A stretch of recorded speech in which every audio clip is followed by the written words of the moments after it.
সবই তো মানব সমাজের চালিকা শক্তি, তাই না? যদি কেউ আপনাকে প্রশ্ন করে যে আপনি কে, তবে আপনার উত্তর কি হবে? বিবেচনা করুন।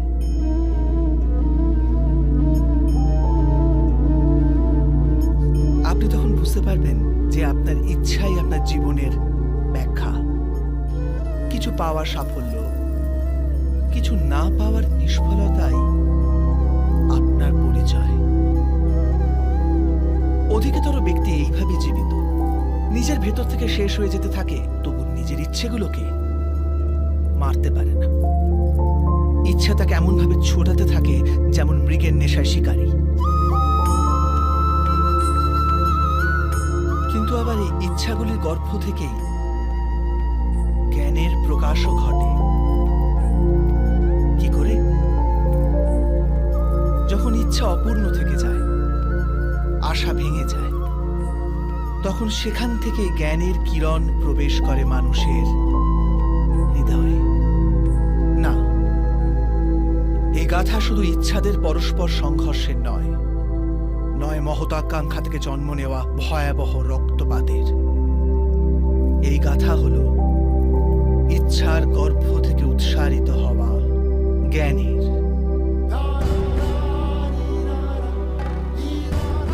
আমি বাসুদেব শ্রীকৃষ্ণ আপনাদের সকলকে নিমন্ত্রণ জানাচ্ছি এই যাত্রা শুরু করার, যা জীবনের মর্ম শেখাবে, মনুষ্যত্বের ধর্ম শেখাবে, পাঁক থেকে উঠে এসে পদ্ম হয়ে ফোটার ধর্ম শেখাবে। আর এই যাত্রার নাম হল মহাভারত।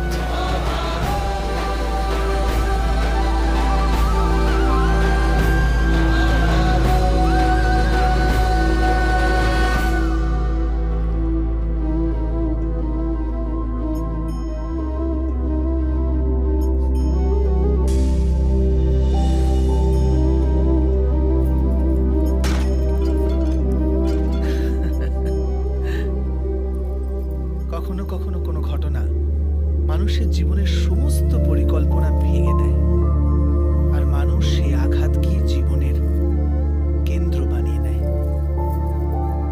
কিন্তু ভবিষ্যৎ কি মানুষের পরিকল্পনার আধারে নির্মিত হয়? না। যেভাবে কোনো উঁচু পর্বতে যে ব্যক্তি সর্বপ্রথম চড়ে, সেই পর্বতের পাদদেশে বসে সে যা পরিকল্পনা করে, সেই পরিকল্পনায় কি তাকে পর্বতের শিখরে পৌঁছে দিতে পারে? না। বাস্তবে সে ব্যক্তি যত উপরে ওঠে, তত নিত্য নতুন পরীক্ষা, নতুন বিড়ম্বনা, নতুন ধরনের অবরোধের সম্মুখীন হয়। প্রত্যেক পদে তার পরবর্তী পদক্ষেপ ঠিক করতে হয়, প্রত্যেক পদে তাকে পরিকল্পনা বদলাতে হয়। না হলে যদি পুরাতন পরিকল্পনা তাকে খাদের দিকে ঠেলে দেয়, সে পর্বতকে নিজের যোগ্য করে তুলতে পারে না, কেবল নিজেকে পর্বতের যোগ্য করার চেষ্টা করতে পারে। আচ্ছা, জীবনের ক্ষেত্রেও তো এমনই হয়। যখন মানুষ তার জীবনের কোনো একটি বাধা, কোনো একটি অবরোধকে জীবনের কেন্দ্র বানিয়ে নেয়, নিজের জীবনের গতি থামিয়ে দেয়, তখন সে তার জীবনে সফল হতে পারে না, পারে না সুখ আর শান্তি প্রাপ্ত করতে। অর্থাৎ জীবনকে নিজের যোগ্য করার চেষ্টার বদলে স্বয়ং নিজেকে জীবনের যোগ্য করে তোলার চেষ্টাই কি সাফল্য আর সুখের একমাত্র মার্গ নয়? স্বয়ং বিচার করুন।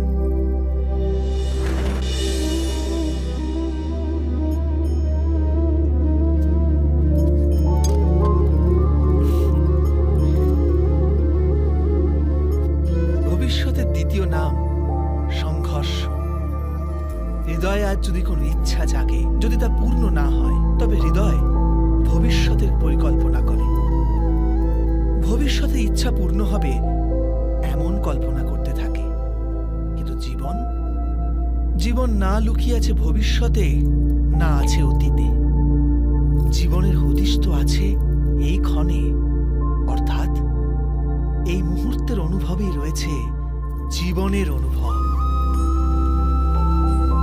কিন্তু আমরা সব জেনে বুঝেও এটুকু সত্য মেনে নিতে পারি না। হয় আমরা পুরনো স্মৃতি দিয়ে নিজেদের ঘিরে বসে থাকি, অথবা আগামী সময়ের জন্য পরিকল্পনা করতে থাকি। আর জীবন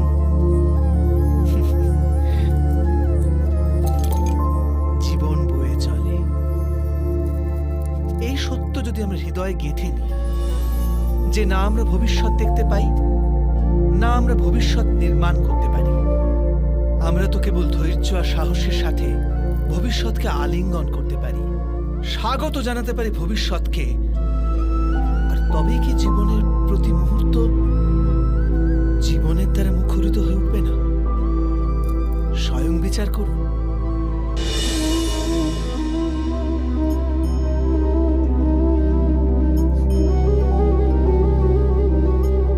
জগতে প্রত্যেক ব্যক্তির কোনো না কোনো দুর্বলতা অবশ্যই আছে।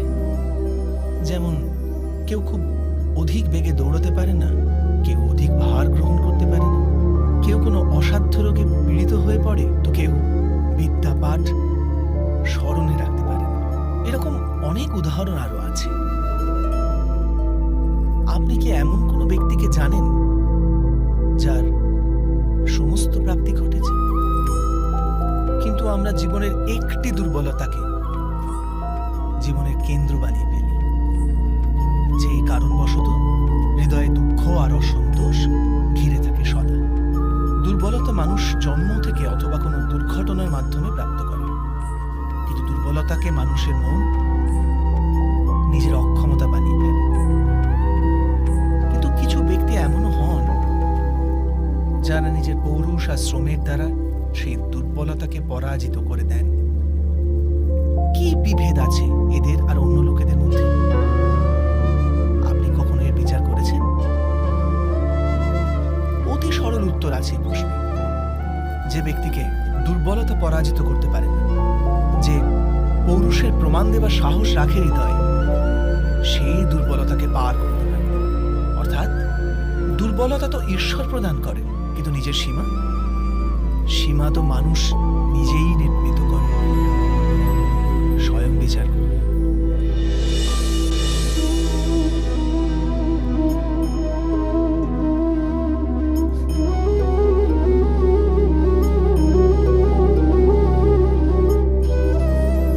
জীবনের প্রতি ক্ষণ নির্ণয়ের ক্ষণ।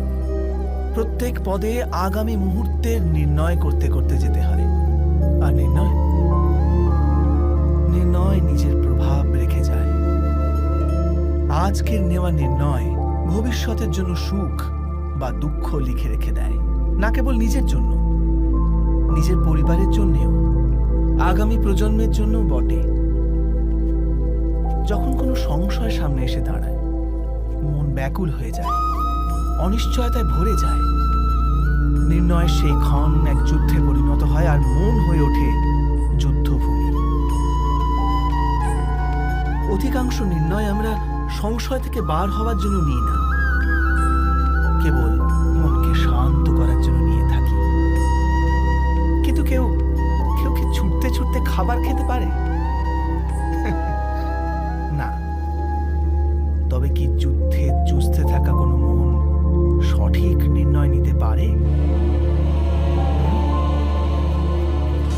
বাস্তবে শান্ত মনে যে ব্যক্তি নির্ণয় নেয়, সে নিজের জন্য সুখময় ভবিষ্যৎ নির্মাণ করতে পারে। কিন্তু নিজের মনকে শুধু শান্ত করতেই যদি কেউ কোনো নির্ণয় নেয়, তবে সে ব্যক্তি নিজের জন্য ভবিষ্যতে কাঁটা বৃক্ষ রোপণ করে। স্বয়ং বিচার করে দেখুন।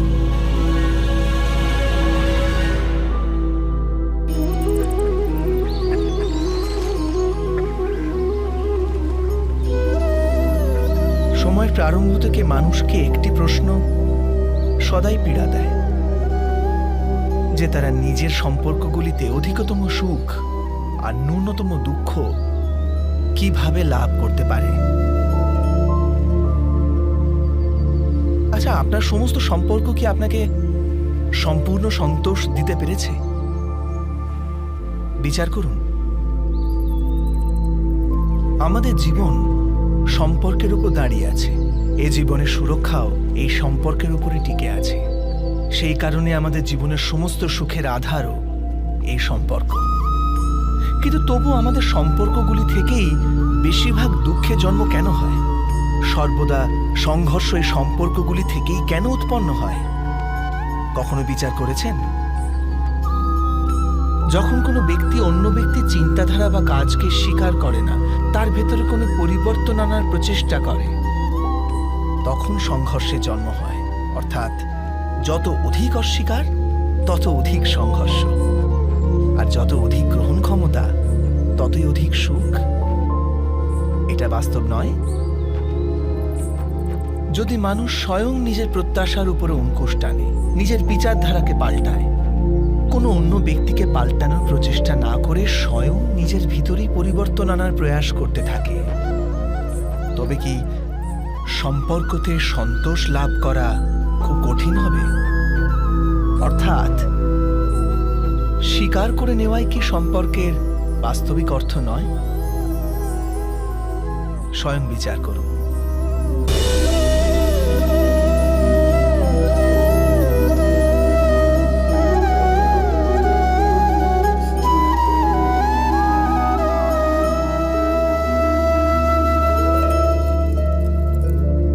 যখন কোনো ব্যক্তি কোনো ঘটনার ভিতরে অন্যায়কে দেখতে পায়, তখন সেই ঘটনা তার হৃদয়কে তছনছ করে দেয়। সমস্ত জগৎকে সে নিজের শত্রু রূপে জ্ঞান করতে থাকে। অন্যায় বলে মনে হওয়া সেই ঘটনা যত বিরাট হয়, মানুষের হৃদয়ও কিন্তু ততই বিরোধিতা করতে থাকে। সেই ঘটনার পরিপ্রেক্ষিতে সে ন্যায় দাবি করে। আর এটা তো যোগ্য কথা। বাস্তবিক সংসারে যে কোনো রকমের অন্যায় ব্যক্তির আস্থা আর বিশ্বাসের বিনাশ করে। কিন্তু এই ন্যায় কাকে বলে? ন্যায়ের অর্থ কি? অন্যায় যে করেছে সে যদি অনুতপ্ত হয়, আর যার উপর অন্যায় হয়েছে তার মনে যদি আবার বিশ্বাস জাগে সমাজের প্রতি, তাকেই তো ন্যায় বলে। কিন্তু যার হৃদয়ে ধৈর্যের স্থান নেই, সে ন্যায়ের পথ ছেড়ে দ্বন্দ্ব আর প্রতিশোধের পথ বেছে নেয়। হিংসার বদলে প্রতিহিংসার ভাবনা নিয়ে সে এগিয়ে যায়। স্বয়ং যা পীড়া ভোগ করেছে তার চেয়ে অধিক পীড়া অপরকে দেবার প্রয়াস করে। আর এই পথে চলতে গিয়ে অন্যায় যার উপর হয়েছে সেই স্বয়ং অন্যায় করে ফেলে। শীঘ্র সে অপরাধী হয়ে যায়। অর্থাৎ ন্যায় আর প্রতিশোধের মধ্যে খুব ক্ষুদ্র ফারাক থাকে, আর সেই ফারাকের নামই হল ধর্ম। এটা কি সত্য নয়? স্বয়ং বিচার করুন। দুই ব্যক্তি যখন নিকটে আসে তখন তারা একে অপরের জন্য সীমা আর মর্যাদা নির্ধারণ করার চেষ্টা অবশ্যই করে। আমরা যদি সমস্ত সম্পর্কগুলিকে বিচার করে দেখি, এই সমস্ত সম্পর্কের আধার সেই সীমারেখা যা আমরা একে অপরের জন্য নির্মাণ করি। আর যদি অজান্তে সে দ্বিতীয় ব্যক্তি সেই সীমারেখা লঙ্ঘন করে, তাহলে সেই ক্ষণেই আমাদের হৃদয় ক্রোধে ভরে যায়। এই সীমারেখার বাস্তবিক রূপ কি আমরা কি কখনো বিবেচনা করেছি? সীমা বেঁধে দিয়ে আমরা দ্বিতীয় ব্যক্তিকে নির্ণয় করার অনুমতি দিই না, নিজের নির্ণয় সেই ব্যক্তির উপর চাপিয়ে দিই। অর্থাৎ তার স্বতন্ত্রতাকে অস্বীকার করি আমরা। আর যখন স্বতন্ত্রতাকে অস্বীকার করা হয় তখন তার হৃদয় দুঃখে ভরে যায়। আর যখন সে সীমারেখা লঙ্ঘন করে তখন আমাদের হৃদয় ক্রোধে ভরে যায়। এমনটাই হয় নাকি?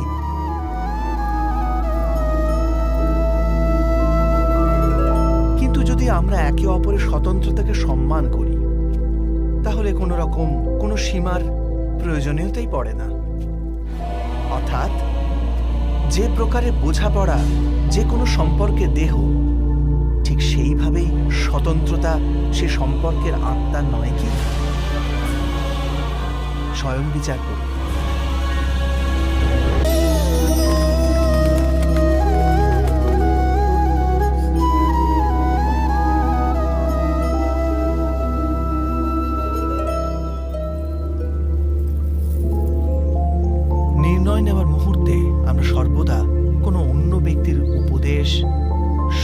মন্ত্রণা বা পরামর্শকে আধার করে থাকি, আর আমাদের ভবিষ্যতের আধার হয়ে ওঠে আমাদের আজকের নেওয়া সিদ্ধান্ত।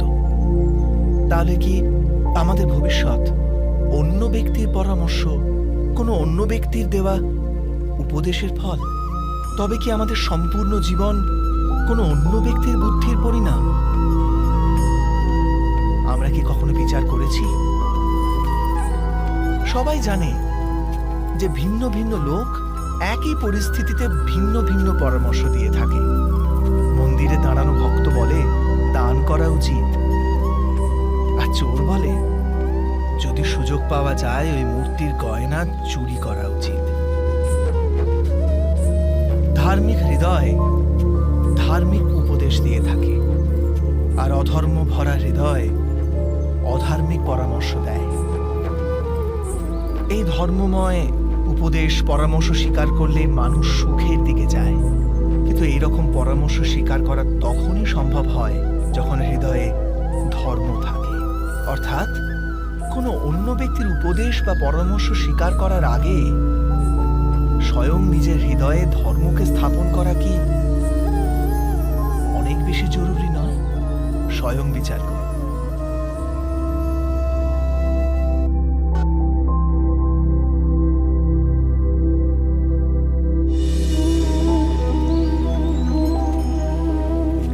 সবার জীবনে এমন মুহূর্ত অবশ্যই আসে যখন সত্য বলার নিশ্চয়তা থাকে হৃদয়ে, কিন্তু মুখ থেকে সত্যটা বেরোতেই পারে না। কোনো ভয় মনকে এমনই ঘিরে রাখে। কোনো ঘটনা বা প্রসঙ্গ সম্পর্কে কথা বলা, অথবা নিজের কোনো ভুল হয়ে গেলে সেই সম্বন্ধে কথা বলা, এটাই কি সত্য কথা বলা?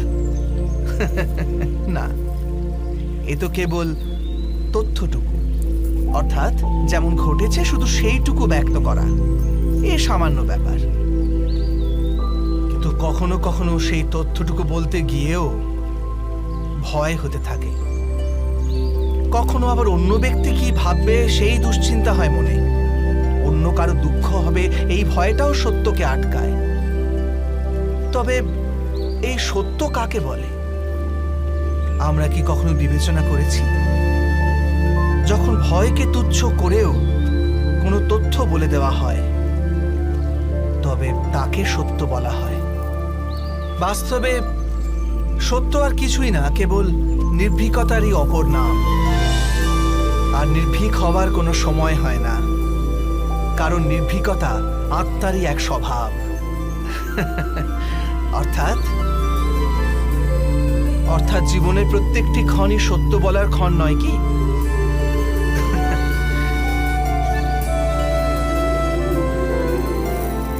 স্বয়ং বিচার করুন।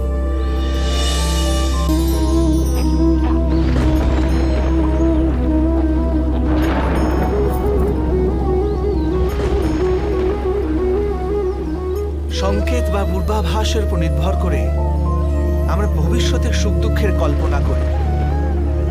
ভবিষ্যতে দুঃখের কারণ দূর করার জন্য আমরা আজ পরিকল্পনা করি।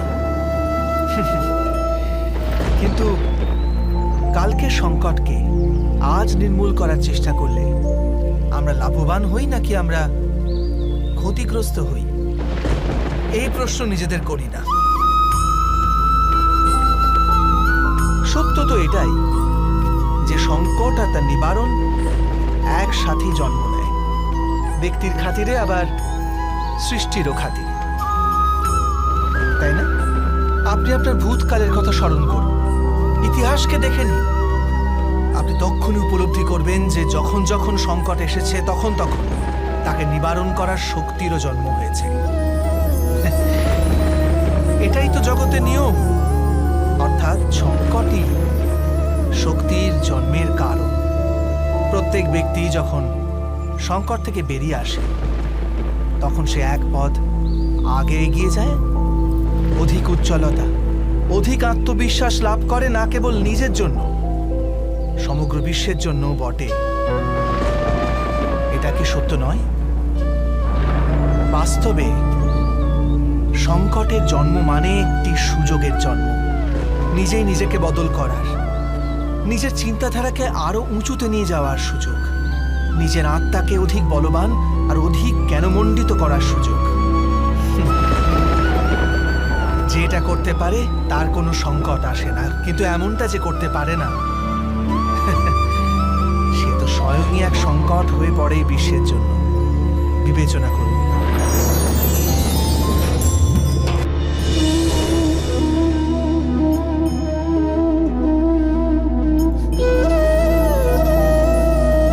পরম্পরার মধ্যে ধর্মের অবস্থান, আর প্রথাই ধর্মকে ধরে রাখা দায়িত্ব বহন করে, এটা সত্যি।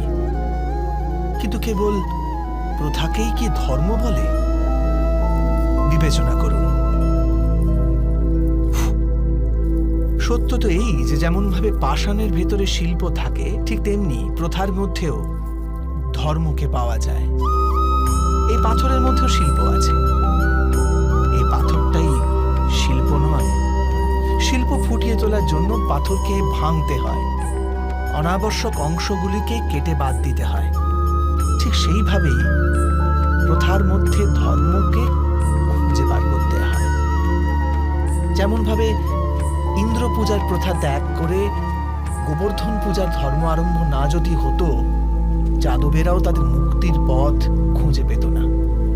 অর্থাৎ প্রথা পালনে যে বেশি গোঁড়ামি করে, ধর্ম থেকে সে বঞ্চিত হয়ে যায়। আর পরম্পরার অন্ধ অনুকরণ যে করে, সেও প্রকৃত ধর্মপরায়ণ হতে পারে না।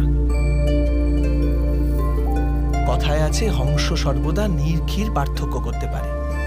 দুধে জল মেশানো থাকলেও কেবল দুধটুকুই গ্রহণ করে। তবে কি যথার্থ ধর্মজ্ঞান পেতে হলে হৃদয়ে জ্ঞান থেকে প্রসূত বিবেক থাকা আবশ্যক নয়? আর সেই বিবেক না থাকলে যাকে আমরা ধর্ম বলে মনে করছি, তা আসলে প্রকৃত ধর্মই নয়। এমনও তো হতে পারে। স্বয়ং বিচার করে দেখুন।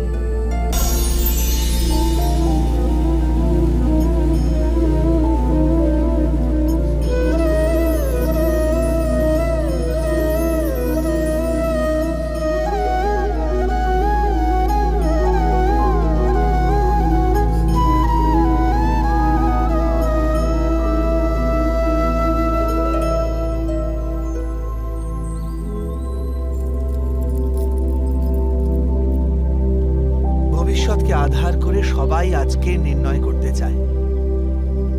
ভবিষ্যতে সুখ লাভ হবে, ভবিষ্যৎ সুরক্ষিত হবে, এমন নির্ণয় আজ করার প্রয়াস করতে থাকে সবাই। আপনি নিজের জীবনেই দেখুন, আপনার অধিকতর নির্ণয়ের মূলে ভবিষ্যতের চিন্তা থাকে না। আর কেনই বা হবে না?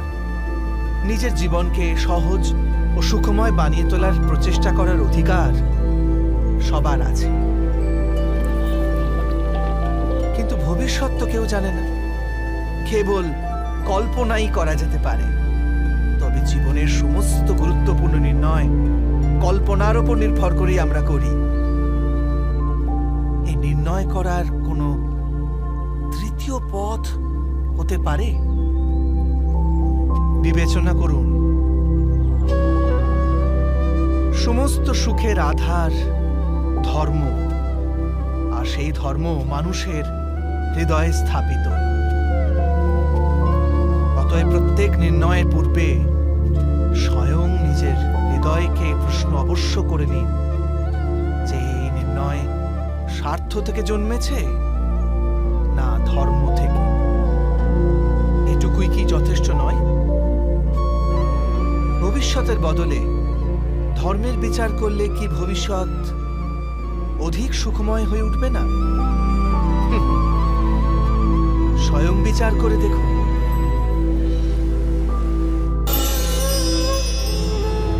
মানুষ যখন তার অপরাধের দণ্ড ভোগ করে, তখন হতে পারে সেই ন্যায় বিচারে তার মনে কষ্ট হয়। প্রশ্ন ওঠে তার হৃদয়ে যে যখন সে অপরাধ করেছিল তখন সে ভিন্ন ব্যক্তি ছিল, তারপর সে অনেক অনেক অনুতাপ করেছে, নিজেকে এত পরিবর্তন করেছে, তবু সে দণ্ড কেন পাবে? কিন্তু যেখানে আঘাত আছে সেখানে প্রত্যাঘাতও থাকবে। যেমন কর্ম তেমনি ফল। যদি কাউকে স্নেহ দাও তবে সুখ লাভ হবে। হত্যা করো তবে মৃত্যুদণ্ড পাবে। যেমন কার্য তেমনি ন্যায় হয়। তবে কি প্রায়শ্চিত্ত বা অনুতাপের কোনো মূল্য নেই? আছে, অবশ্যই মূল্য আছে। প্রায়শ্চিত্ত অনুতাপ মানুষকে অন্তর থেকে বলবান করে তোলে, আসন্ন শাস্তিকে গ্রহণ করার জন্য মানুষকে প্রস্তুত করে। অর্থাৎ প্রায়শ্চিত্ত না করে দণ্ড স্বীকার করার কোনো মূল্য আছে? স্বয়ং বিচার করুন।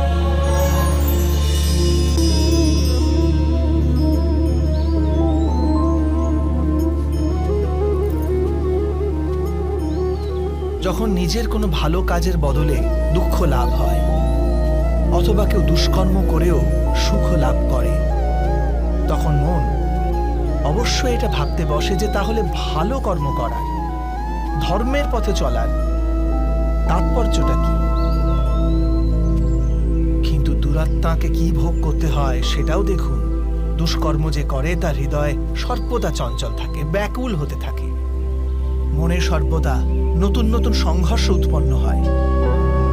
অবিশ্বাস তাকে সারা জীবন ছোটাতে থাকে। একে কি সুখ বলে?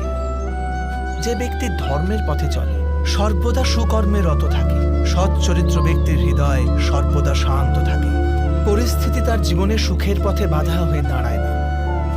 সমাজে তার সম্মান ও মনে সন্তোষ অক্ষত থাকে সর্বদা। অর্থাৎ ভালো ব্যবহার ভবিষ্যতের সুখের পথ দেখায় না। ভালো ব্যবহার নিজেই সুখ দেয়, অথবা দুর্ব্যবহার ভবিষ্যতে দুঃখের পথ দেখায় না। অধর্ম সেই মুহূর্তে দুঃখকে উৎপন্ন করে। ধর্ম থেকে সুখ পাওয়া যায় না, ধর্মই স্বয়ং সুখ।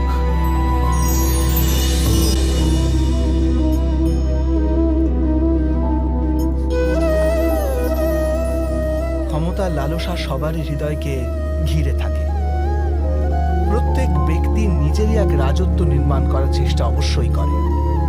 সেই রাষ্ট্র পুরো রাষ্ট্রের মতো অত বৃহৎ হোক, অথবা নিজের পরিবারই হোক, সে ক্ষমতা লাভ করার প্রয়াস অবশ্য করে। কিন্তু ক্ষমতার বাস্তবিক রূপ কি আমরা কি কখনো বিবেচনা করেছি? একটি মানুষ যত অধিক ব্যক্তির জীবনকে প্রভাবিত করতে পারে, যত অধিক ব্যক্তির স্বতন্ত্রতার উপর অঙ্কুশ টানতে পারে, ততই অধিক ক্ষমতার অনুভব করে সে। ক্ষমতার প্রকৃত রূপই হল অন্যের জীবনের উপর স্বয়ংের প্রভাব। কিন্তু বাস্তবে প্রভাব প্রেম, দয়া, করুণা ও ধর্ম থেকে উৎপন্ন হয় নাকি? যখনই মানুষ কঠোরতা আর অধর্মের মাধ্যমে ক্ষমতা প্রাপ্ত করার প্রয়াস করে, তখনই সে অন্যের হৃদয় বিরোধিতা অথবা বিদ্রোহের জন্ম দেয়। আর পরিণাম অনেকটা এই রকম। হ্যাঁ, কিছু সময়ের জন্য সে নিজের প্রভাব ও শক্তির বিকাশ অবশ্য অনুভব করে, কিন্তু তা বাস্তবিক ক্ষমতা নয়। এই কারণে ভৃগু আর বশিষ্ঠের মতো ঋষিদের আজও পূজা করা হয়, রাবণ বা হিরণ্যকশিপুদের নয়। এ সম্বন্ধে আপনি অবশ্যই বিচার করবেন, সত্য বলেছি কিনা।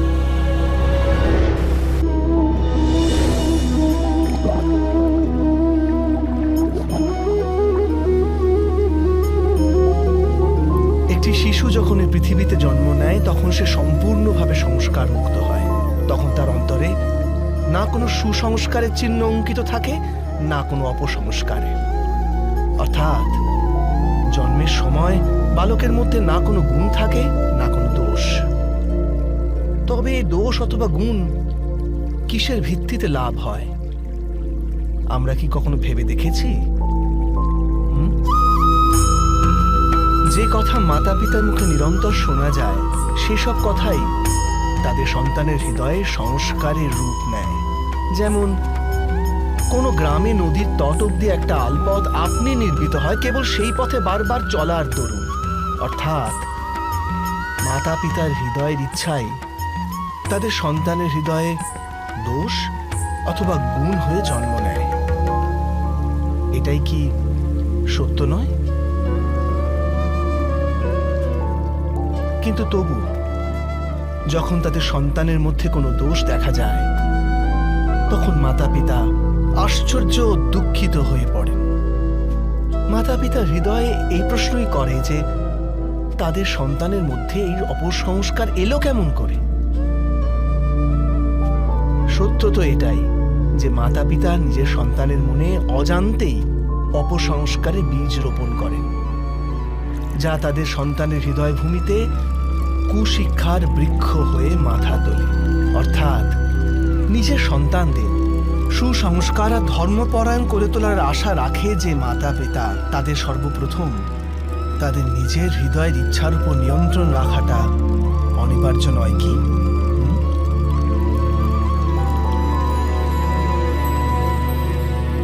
প্রত্যেক মাতা পিতা এ বিষয়ে বিচার অবশ্যই করবেন।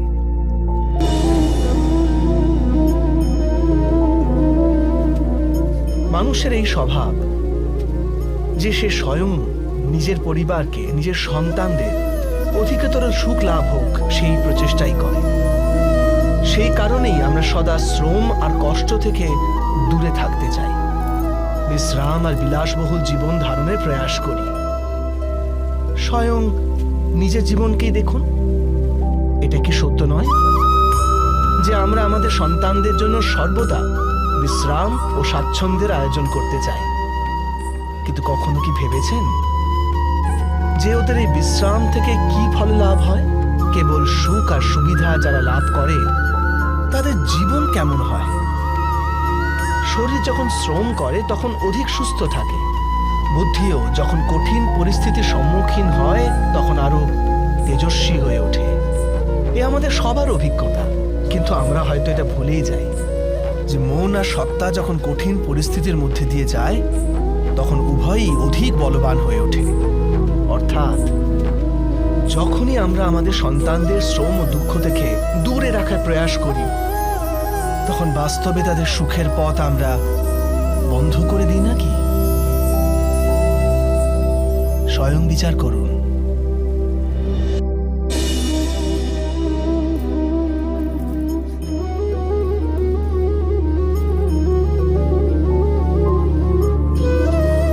জ্ঞান প্রাপ্তি সর্বদা সমর্পণের মাধ্যমেই হয়, এ আমরা সকলেই জানি। কিন্তু সমর্পণের বাস্তবিক গুরুত্ব কি আমরা কি কখনো বিবেচনা করেছি? মানুষের মন সর্বদা জ্ঞান প্রাপ্তির পথে নানান বাধা সৃষ্টি করে।